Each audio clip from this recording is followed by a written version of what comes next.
Hello everyone, welcome to GS education classes. My name is Geeta. उम्मीद करती हूँ कि आप सब लोग जो है बहुत ही बढ़िया होंगे और अपनी जो तैयारी है बेहतर तरीके से कर रहे होंगे।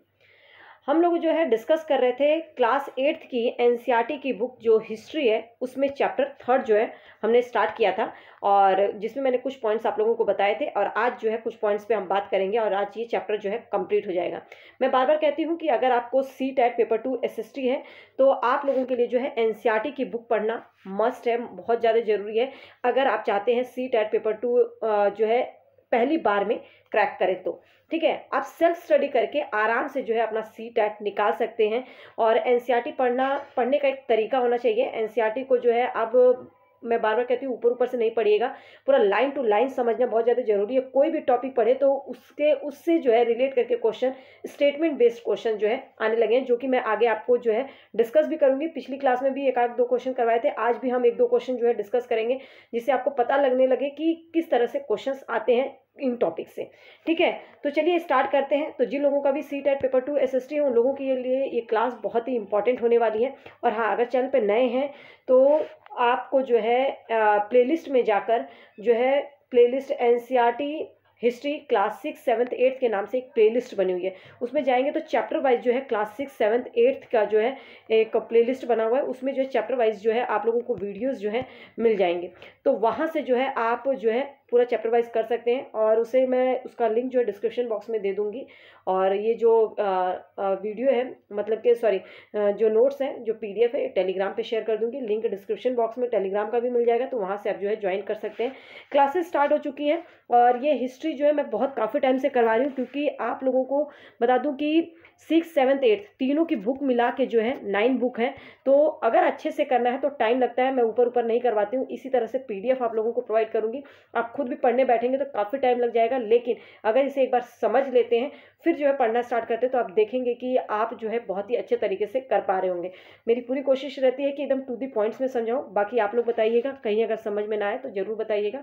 ठीक है, तो चलिए स्टार्ट करते हैं बिना टाइम वेस्ट किए। हाँ, और अगर वीडियो पसंद है तो प्लीज़ हिट लाइक बटन, लोगों के साथ शेयर कर दीजिएगा। ठीक है, तो हमने जो टॉपिक कवर किए थे आप लोगों को, मैंने ये जब चैप्टर स्टार्ट करवाया था तो क्योंकि चैप्टर जो है ग्रामीण शासन के ऊपर है, ये जो चैप्टर है ग्रामीण क्षेत्र पर किस तरीके से कंपनी ने अपना शासन चलाया था उस पर है। तो सबसे पहले जो है कंपनी को जो बंगाल की दीवानी मिल गई, उस दीवानी के बाद कंपनी ने अपने आमदनी का साधन का, जो कंपनी की जो आमदनी थी उसका कैसे व्यवस्था किया उसके बारे में पढ़ा। फिर उसके बाद जो है खेती में सुधार के लिए कौन कौन सी व्यवस्था लागू की गई थी, किसने किसने लागू की थी, इससे बहुत क्वेश्चंस आता है और इसमें मैं ऑलरेडी डिस्कस कर चुकी हूँ। आज जो है उसमें उसी से रिलेटेड क्वेश्चंस भी करवाऊंगी आगे, तो बस बने रहिए। ठीक है, यूरोप के लिए फसलें ये तो कर ही लिया था। आज हम करेंगे भारतीय नील की मांग क्यों उठी थी, क्योंकि बहुत ही इंपॉर्टेंट है। साथ में भारत में जो ब्रिटेन है उसकी क्यों दिलचस्पी बढ़ रही थी, क्या कारण था कि ब्रिटेन जो है भारत में इतना जो है दिलचस्पी ले रहा था, नील की खेती कैसे होती है, साथ ही नील विद्रोह क्या था, उसके बाद इनसे क्वेश्चंस आते हैं। तो वीडियो लास्ट तक देखिएगा ताकि आपको एक एक पॉइंट कवर हो जाए। ठीक है, एक एक पॉइंट क्लियर हो जाए। तो सबसे पहले हम बात करते हैं, तो इसमें जो है सबसे पहले भारतीय नील की मांग क्यों थी। देखिए, भारतीय नील, क्योंकि नील का जो पौधा है, जो नील तैयार किया जाता था, वो तो अगर पता चल जाए तो कहीं पर भी तैयार किया जा सकता है, लेकिन ऐसा नहीं है।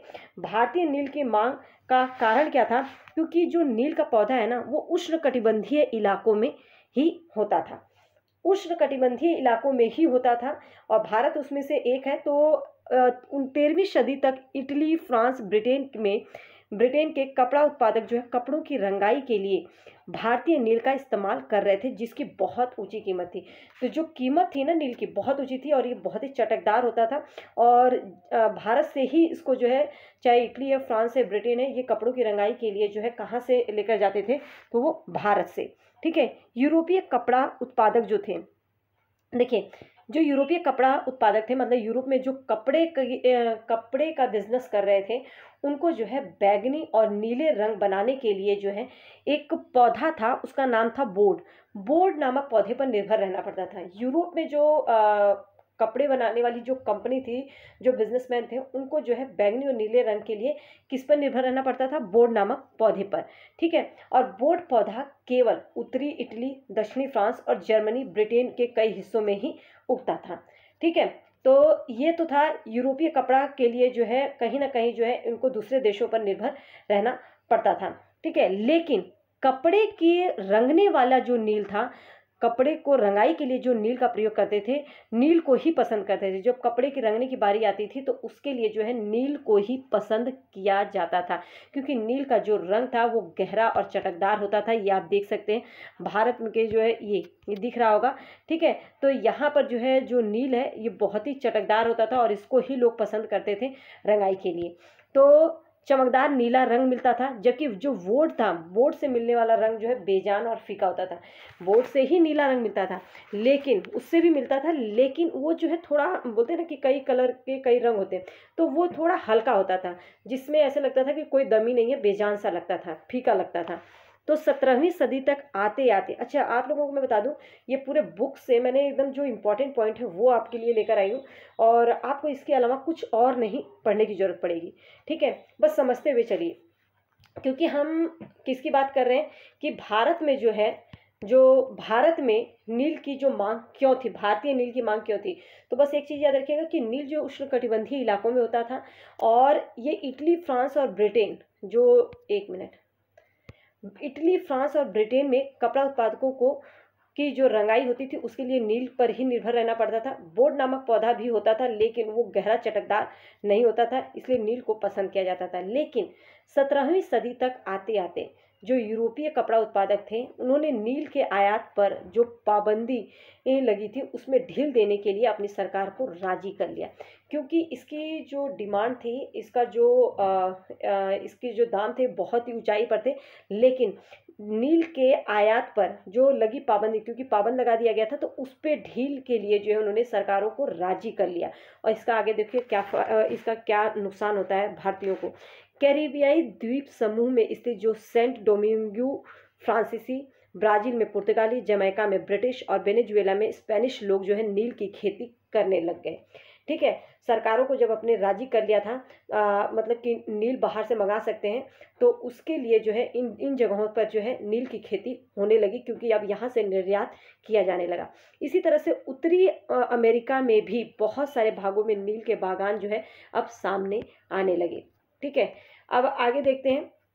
देखिए जो ब्रिटेन है, ब्रिटेन में औद्योगिकीकरण के युग आने से कपास उत्पादन में भारी इजाफा हुआ, ठीक है। जब औद्योगिकीकरण आया तो उस टाइम पे जो है ब्रिटेन में सबसे ज़्यादा जो है कपास के उत्पादन में इजाफा हुआ था, ठीक है। कपड़ों की रंगाई की मांग तेजी से बढ़ने लगी, क्योंकि कपास का उत्पादन हो रहा है तो कपड़े बन रहे हैं। अब कपड़े बन रहे हैं तो उसकी रंगाई के लिए जो है उसकी मांग में जो है बहुत तेजी आने लगी। तो मांग बढ़ेगी तो उसका जो है रेट भी बढ़ेगा। इसी दौरान जो है वेस्ट इंडीज़ और अमेरिका से मिलने वाली जो आपूर्ति है अनेक कारणों से बंद हो जाती है, वेस्ट इंडीज़ और अमेरिका दोनों से ही, ठीक है। अब यहाँ पर जो है क्या होता है कि 1783 से 989 के बीच में दुनिया में नील उत्पादन आधा रह गया, क्योंकि कई जगहों से जो है आपूर्ति बंद हो गई। जहां हम लोग देख रहे हैं कि ब्रिटेन में औद्योगिकीकरण युग आने से, मतलब वहां पे जो है कपास का उत्पादन बहुत तेजी से होने लगा, कपास का उत्पादन किया जाने लगा। तो जो कपास का उत्पादन किया जाने लगा, तब जो कपड़ा उत्पादक थे, मतलब जो कपड़े वाली जो बिजनेसमैन थे जो कपड़ा बनाते थे, उसको रंगाई के लिए जो है नील की आवश्यकता होती थी। और उसी बीच जो है वेस्ट इंडीज और अमेरिका जो कि नील का उत्पादन कर रहा था, इन्हां से जो मिलने वाली आपूर्ति बंद हो जाती। यही कारण था कि नील का उत्पादन जो है आधा रह गया। अब 18वीं सदी के आखिर में भारतीय नील की मांग बढ़ गई, क्योंकि इन जगहों से नील जो है क्या हो गया, बंद हो गया। तो भारत में जो है नील की मांग बढ़ गई। अब भारत में नील की मांग बढ़ गई, उसके आगे हम बात करेंगे। पहले देखिए, मैंने आप लोगों को क्या बोलते हैं, लॉर्ड कॉर्नवालिस ने जो है अस्थायी बंदोबस्त लागू किया था, महलवाड़ी व्यवस्था थी और एक रैतवाड़ी व्यवस्था थी, ठीक है। इससे क्वेश्चंस आते ही आते हैं, तो मैं थोड़ा सा ये क्वेश्चन देख लीजिए। देखिए, महलवाड़ी भू राजस्व व्यवस्था के बारे में गलत कथन की पहचान कीजिए। जिसने भी वो क्लास ली होगी उसका जो है ये क्वेश्चन गलत होगा ही नहीं। देखिए क्या है, महलवाड़ी भू राजस्व व्यवस्था के बारे में गलत कथन, ठीक है। भू राजस्व बंदोबस्त पूरे गांव या महाल के साथ किया जाता था। बिल्कुल, जो भू राजस्व बंदोबस्त किया जाता था वो पूरे गांव और महाल, मतलब कि पूरे समूह में जो ग्राम समूह था उन सबके साथ किया जाता था। बिल्कुल सही बात है। इसे गंगा यमुना के दोआब क्षेत्र मध्य भारत के कुछ हिस्से में, क्योंकि अभी हमने पढ़ा था ना उत्तर और उत्तर पश्चिम वाले क्षेत्र में जो है इसको जो है ये लागू किया गया था। तो ये गंगा उसके उत्तर पश्चिम में कौन सा है, गंगा यमुना दोआब क्षेत्र मध्य भारत के कुछ हिस्सों में से लागू किया गया था। ये भी पॉइंट सही है। राजस्व की मांग समय समय पर निर्धारित की जाए, क्योंकि इसमें जो है अस्थाई बंदोबस्त के बाद जो है महलवाड़ी व्यवस्था आई थी, जिसे हॉल्ट मैकेंजी नामक अंग्रेज ने जो है इसे लागू किया था। और इस व्यवस्था के बाद जो है इसमें जो है ये अस्थाई बंदोबस्त की कई समस्याएं देखने के बाद इसमें क्या है, एक चीज़ रखा गया कि समय समय पर इसमें संशोधन किया जाएगा। तो मांग जो है समय समय पर निर्धारित की जानी थी। तो ये भी पॉइंट सही है। महलवाड़ी व्यवस्था अलेक्जेंडर रीड ने द्वारा तैयार नहीं, हॉल्ट मैकेंजी ने तैयार की। तो यही जो है ऑप्शन आपका गलत है। तो उम्मीद करती हूँ ये क्वेश्चन जो है आप लोगों को अब समझ में आ रहा होगा किस तरह से क्वेश्चन आ सकता है। अब इसमें से किसी को भी एक पॉइंट अगर नहीं याद रहेगा तो कुछ भी वो ऑप्ट कर लेगा, तो ये आते हुए भी क्वेश्चन गलत हो सकता है उसका। ठीक है, नेक्स्ट देखिए, भारत में ब्रिटेन की बढ़ती दिलचस्पी। अब भारत में ब्रिटेन की दिलचस्पी क्यों बढ़ रही है, क्योंकि अभी हमने देखा कि ब्रिटेन में औद्योगिकीकरण का युग आ चुका था, जिसमें सबसे ज़्यादा जो है कपास का उत्पादन किया जा रहा था। कपास का उत्पादन का मतलब है कि कपड़े की फैक्ट्री का लगाना, मतलब जो कपड़ा उत्पादक थे, जो कपड़ा बनाने वाले थे, उन्हें जो है उसको बनाने के लिए, रंगाई करने के लिए नील की जरूरत पड़ती थी। और कहीं ना कहीं जो है उसी टाइम वेस्ट इंडीज़ और अमेरिका ने जो है नील देना बंद कर दिया था, उसकी आपूर्ति बंद हो गई थी, तो नील का उत्पादन आधा रह गया था। अब 18वीं सदी के आखिर दशकों से ही बंगाल में नील की खेती तेजी से फैलने लगी। ठीक है, 18वीं सदी के आखिर दशकों में बंगाल में, क्योंकि भारत में जो है नील की खेती होने लगी, ब्रिटेन क्योंकि यहीं पर जो है ईस्ट इंडिया कंपनी थी, तो यहाँ पर जो है नील की खेती करवाने लगे और नील की खेती तेजी से फैलने लगी थी। 1788 में ब्रिटेन द्वारा आयात किए गए नील में जो भारतीय नील का हिस्सा केवल 30% था, जबकि 1810 तक जो है 95% हो चुका है। देखिए पहले जो है ना स्टार्टिंग में जब क्या देखा गया, क्योंकि भारत में जो है 18वीं सदी के आखिरी दशकों में नील की खेती तेजी से फैलने, पहले स्टार्टिंग में जब शुरुआत का दौर था तो उस टाइम पे ब्रिटेन में भी नील का आयात होता था, भारत से जो है ब्रिटेन नील भेजा जाता था, लेकिन केवल 30%। लेकिन क्योंकि यहाँ पे ईस्ट इंडिया कंपनी का अधिकार था, यहाँ पे जो है वो शासन कर रही थी, तो इसी कारण से 1810 तक जो है ये 95% हो चुका था। इसका खामियाजा जो है यहाँ के गांव के लोगों को जो है भुगतना पड़ा। क्या, नील का व्यापार फैलने पर कंपनी के जो अफसर थे, व्यावसायिक एजेंट थे, नील के उत्पादन में पैसा लगाने लगे। मतलब कंपनी के अफसर तो ठीक है, लेकिन जो व्यावसायिक एजेंट होते थे वो भी नील के उसमें पैसा जो है लगाने लगे। और भारी मुनाफे की उम्मीद में स्कॉटलैंड, इंग्लैंड से बहुत सारे लोग जो है भारत आ गए। मतलब कि यहाँ पर जो है बहुत ज़्यादा मुनाफा होगा, इसमें पैसा लगा रहे हैं और नील की खेती करवा रहे हैं, तो स्कॉटलैंड और इंग्लैंड से बहुत सारे लोग भारत आ गए और उन्होंने नील के बागान जो है यहाँ पे लगा लिए। ठीक है, ये आपको दिख रहा होगा सेंट डोमिंगो में गुलामों की बगावत, 1791 की मतलब वो एक चित्र है जिसमें 18वीं सदी में फ्रांसीसी बगान मालिकों ने कैरिबियाई द्वीप समूह में स्थित फ्रांसीसी उपनिवेश सेंट डोमिंगो में नील और चीनी का उत्पादन शुरू किया था। ठीक है, फ्रांसीसी जो उपनिवेशक थे उन्होंने सेंट डोमिंगो में नील और चीनी का उत्पादन शुरू किया था। इन बगानों में काम करने वाले जो अफ्रीकी गुलाम थे 1791 में इन्होंने बगावत पे उतर आए थे और बगान को पूरा जो है जला दिया और अपने धनी मालिकों को मार डाला। ठीक है, फ्रांस ने अपने उपनिवेशों को दास प्रथा समाप्त कर, इसीलिए 1792 में जो है फ्रांस में दास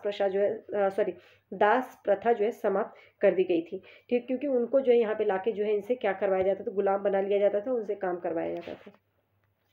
आगे हम बात करते हैं कि नील की खेती होती कैसे थी। देखो नील की खेती ना दो तरह से होती थी, एक तो निज खेती होती थी और एक रैती होती थी। ठीक है, एक निज होती थी और दूसरा जो है रैती, वो भी हम पढ़ेंगे आगे। ठीक है, पहले ये देखिए निज खेती क्या थी। इसमें जो बगान मालिक होते थे ना, खुद अपने ज़मीन पर, जो बगान का मालिक होता था वो अपनी ज़मीन पर ही अपनी खरीदी हुई ज़मीन या दूसरे ज़मींदारों से अगर भाड़े पे ले लेता था तो ज़मीन पे मजदूरों द्वारा नील की खेती करवाता था। मतलब खुद की ज़मीन पे खेती करना निज खेती कहलाता है।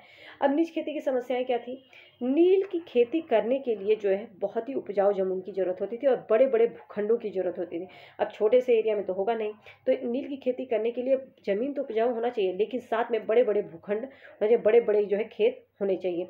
ठीक है, तो फैक्ट्री के इर्द गिर्द पत्ते पर, मतलब जो फैक्ट्री के जहाँ पर फैक्ट्री थी इसकी, उसके इर्द गिर्द जो है पट्टे पर, ये पट्टा है, पट्टे पर जमीन लेने के प्रयास में वहाँ के किसानों से अक्सर टकराव और तनाव पैदा हो जाता था। ठीक है, तो यहाँ पर जो है क्योंकि फैक्ट्री के आसपास ही जो ज़मीन थी उसको अगर वो कोशिश करते थे कि उसके आसपास की ज़मीन ले ले, लेकिन किसानों से जो है अक्सर इसीलिए जो है टकराव और तनाव पैदा हो जाता था, क्योंकि कारण क्या थी कि एक बार अगर उसमें नील की खेती किसान अगर नील की खेती हो जाती थी ना, तो उसका उपजाऊपन जो है चला जाता था। और क्योंकि वो दाल चावल जैसे जो दाल गेहूँ चावल ये उगाते थे, तो उनके लिए जो है कहीं न कहीं जो है बहुत ही मुश्किल आ जाता था नील उगाने के बाद, क्योंकि जो ज़मीन है वो उपजाऊपन जो है उसका चला जाता था। तो मज़दूर जो थे ना, वहाँ पे मज़दूरों की ज़रूरत भी सबसे ज़्यादा इस समय होती थी। तो क्योंकि उसी समय धान की खेती में व्यस्त जो मज़दूर थे ना, वो धान की उसी समय धान की खेती में व्यस्त रहते थे, उसी समय जो है उनकी ज़रूरत पड़ती थी।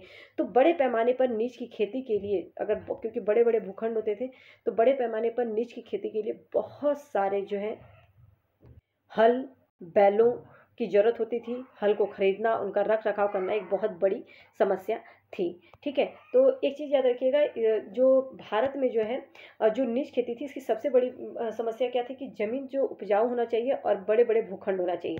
ठीक है? दूसरी बात कि जो फैक्ट्री थी उसके इर्द-गिर्द जो है ज़मीन पट्टे पर ले ली जाती थी, लेकिन इसमें जो है किसानों से जो है उनका टकराव पैदा हो जाता था, क्योंकि किसान जो है उसमें अपनी खेती करते थे। ठीक है? और तीसरी जो समस्या आई वो ये कि जिस समय नील का उत्पादन किया जाता था, उसी समय जो है धान की खेती में भी मज़दूर जो है व्यस्त रहते थे, तो कहीं न कहीं जो है वो मना कर देते थे। बड़े पैमाने पर नीच की खेती के लिए बहुत सारे हल की ज़रूरत होती थी, क्योंकि किसान भी जो है अपनी खेती कर रहे होते थे, तो वो जो है देते नहीं थे। तो और उसको लेकर उसका रख-रखाव करना भी हल का एक बहुत बड़ी समस्या होती थी। ठीक है? अब दूसरी व्यवस्था जो है, ये देखिए कुछ मज़दूर जो है नील की खेती करते हुए इस तरीके से किस तरह से वो जो है करते हैं, यहाँ पे देख रहे हैं किस तरह से काट रहे हैं। बहुत मेहनत लगती थी नील को तैयार करने में। अब रैती व्यवस्था क्या था, इसमें जो है बागान का जो मालिक रहता था, वो रैतों के साथ जो है मतलब किसानों के साथ जो है अनुबंध कर लेता था। अनुबंध मतलब कि एक एग्रीमेंट कर लेता था, और एग्रीमेंट पर जो है दस्तखत कर देने और उन्हें नील उगाने के लिए कम ब्याज पर बागान मालिक से नकद कर्ज मिल जाता था। तो कहीं न कहीं जो किसान को पैसे की ज़रूरत होती थी, तो बागान मालिक इसका फ़ायदा उठाते थे। बागान मालिक जो है रैतों के साथ एक एग्रीमेंट कर लेते थे, और उस एग्रीमेंट पर जो है जो किसान होता था वो दस्तखत कर देने के बाद नील उगाने के लिए कम ब्याज पर जो है बागान मालिक को जो है एक नगद कर्ज मिल जाता था। ठीक है? तो कम ब्याज पर जो है बागान मालिक उनको एक नगद कर्ज दे देता था, जिसके कारण जो है उनको कहीं न कहीं जो है खेती करनी पड़ती थी।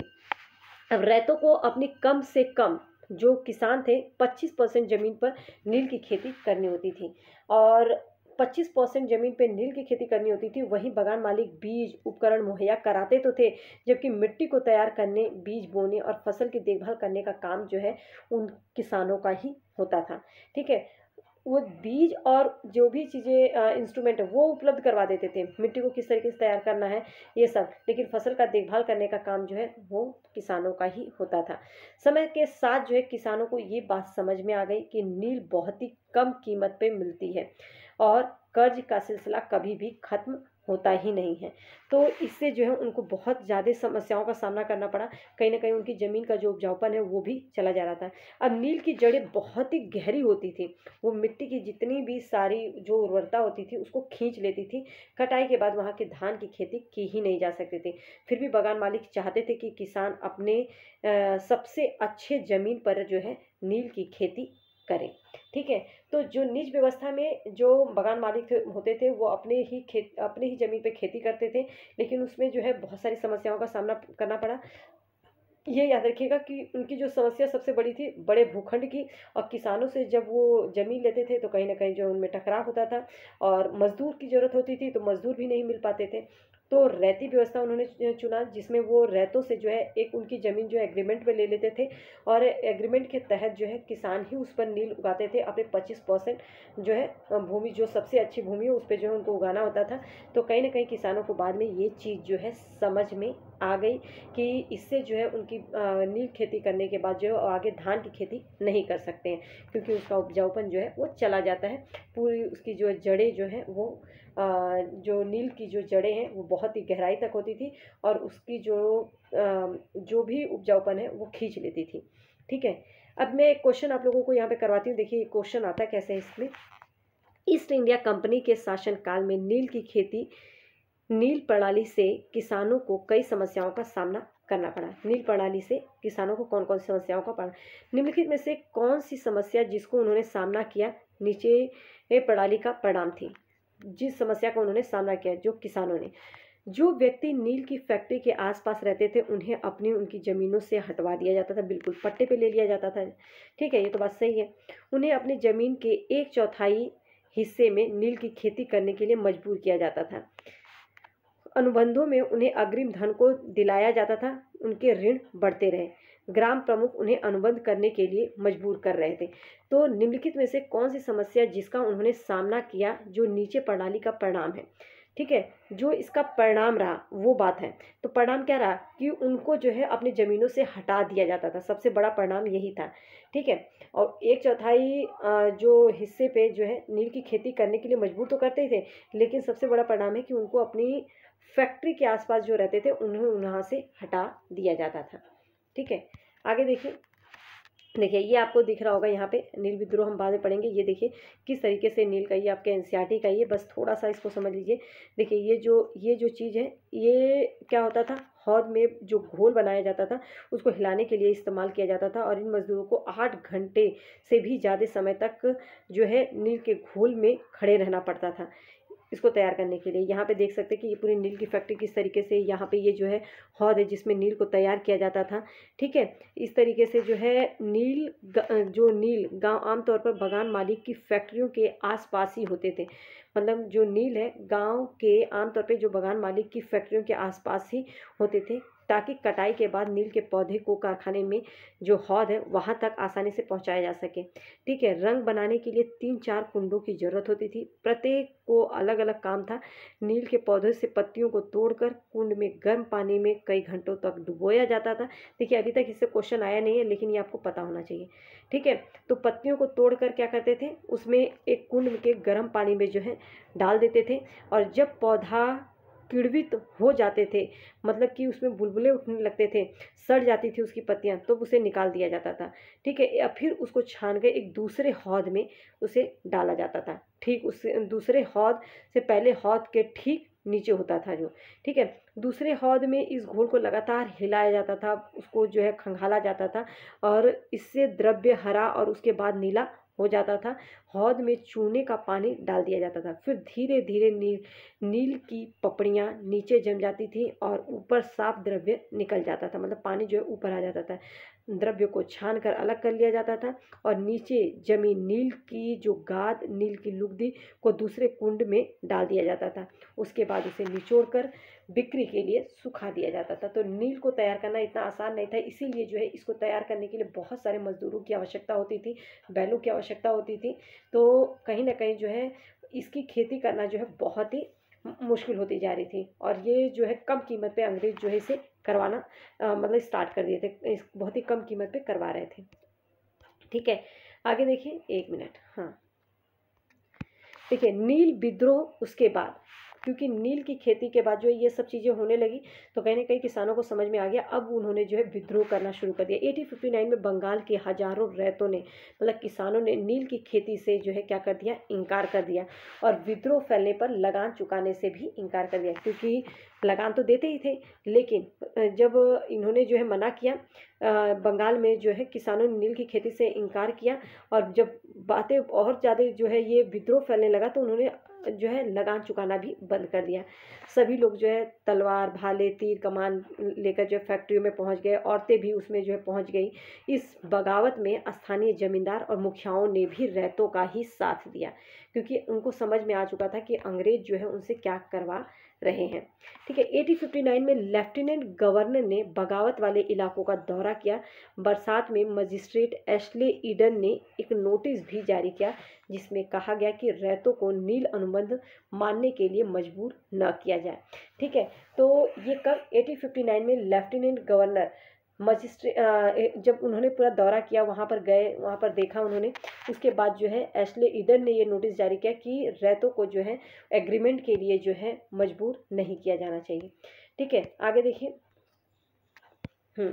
नील उत्पादन व्यवस्था की जांच के लिए नील आयोग बनाया गया, क्योंकि नील व्यवस्था जो नील का उत्पादन किया जा रहा था उसके लिए एक आयोग बनाया गया। और इस आयोग के अनुसार क्या देखा गया कि बगान मालिक जो है, बगान जो मालिक हैं वो दोषी पाए गए, क्योंकि उन्होंने जो है किसानों से जो है कहीं ना कहीं एग्रीमेंट करा के उनकी खेती पे जो है बहुत ही कम कीमत पे जो है उनसे जो है क्या करवा रहे थे, नील उगवा रहे थे। इनकी जो जबरदस्ती के लिए आलोचना की गई। नील की खेती रैतों के लिए फायदे का सौदा नहीं था। ठीक है, आयोग ने रैतों से कहा कि मौजूदा अनुबंधों को पूरा करें, लेकिन आगे से वो चाहे तो नील की खेती बंद कर दे, क्योंकि एग्रीमेंट हो चुका था, तो अब तो इसे पूरा कर दो, बाकी जो है आगे बंद कर देना। ठीक है, इसके बाद बगान मालिक बिहार में नील उत्पादन फैलाने में सफल रहे, क्योंकि बगान मालिक जो है धीरे धीरे अब वहाँ से हटे, क्या बोलते हैं, बंगाल से, तो अब जो है ये बिहार में नील का उत्पादन फैलाने में सफल हो रहे थे। तो बिहार के एक किसान ने, ठीक है, एक किसान ने गांधी जी को जो है क्या पत्र लिखा और उनको बोला कि यहाँ पर चंपारण में आए और यहाँ पर जो है हमारी मदद करें। तो 1917 में गांधी जी ने नील बगान मालिकों के खिलाफ चंपारण आंदोलन की शुरुआत की थी। ठीक है, तो गांधी जी जो है बिहार गए थे, चंपारण, और 1917 में जो है गांधी जी ने नील बगान मालिकों के खिलाफ चंपारण आंदोलन शुरू किया था और इसमें इनकी जो है जीत हुई थी। इसके बारे में हम आगे भी पढ़ेंगे, लेकिन ये चैप्टर यहाँ पर फिनिश होता है। यहाँ से जो है और कुछ आपसे पूछा नहीं जाएगा। नेक्स्ट चैप्टर जो है चैप्टर 4 जो है हम इसके नेक्स्ट क्लास में कवर करेंगे, लेकिन तैयार रहिए। ज्योग्राफी का जो क्वेश्चन आंसर सीरीज़ है चैप्टर वाइज जो मैं करवा रही हूँ कि हर चैप्टर से किस चैप्टर से सी टेट में किस तरह के क्वेश्चंस आते हैं, क्योंकि ज्योग्राफी पूरा 6 to 8 कंप्लीट हो चुका है, तो उसको चैप्टर वाइज जो है क्वेश्चन की प्रैक्टिस करवा रही हूँ, वो आप मत छोड़िएगा। तो उम्मीद करती हूँ ये क्लास जो है आप लोगों के लिए हेल्पफुल रहेगी, और thanks for watching, all the best.